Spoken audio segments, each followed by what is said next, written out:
చాలా కాలం క్రితం ఒక గ్రామంలో ఒక రైతు ఉండేవాడు. అతను వెన్నని అమ్ముతూ తన జీవనాన్ని కొనసాగించేవాడు. ప్రతిరోజు అతను ఒక బేకరీ దగ్గరికి వెళ్ళి ఒక పౌండ్ నెయ్యిని అమ్మేవాడు. ఒకరోజు బేకర్ తనలో తాను ఇలా అనుకున్నాడు, ఈ నెయ్యి నిజంగానే ఒక పౌండా? ఒకసారి కొలిచి చూడాలి. అతను నెయ్యిని తూకం వెయ్యగా ఆశ్చర్యంగా అది సరైన బరువులో లేదని గ్రహించాడు. వెంటనే ఆవేశంతో నిండిపోయిన బేకర్ రైతును న్యాయస్థానానికి తీసుకువెళ్ళాడు. న్యాయమూర్తి రైతుని ఇలా అడిగాడు, నీవు నెయ్యిని దేంతో కొలుస్తావు? రైతు శాంతంగా సమాధానమిచ్చాడు, మహోదయ, నాకు సరైన కొలతలు కప్పులు లేవు, కానీ నాకు ఒక త్రాసు ఉంది.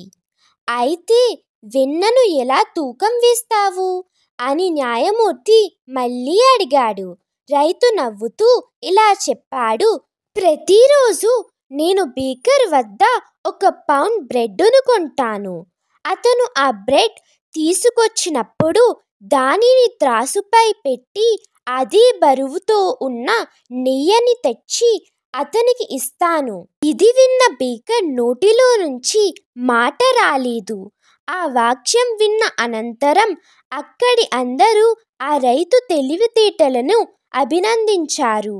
ఈ కథ ఒక నీతి ఏంటంటే, జీవితంలో మనం ఇతరులకి ఇచ్చేది తిరిగి అదే రూపంలో మనకి వస్తుంది. ఇదే జీవితం. మన చర్య ఇతరులపై ప్రభావం చూపినంతగా అవి తిరిగి మనకు ప్రభావం చూపుతాయి. అందుకే నైతికతతో ఇంకా నిజాయితీతో ఉండాలి.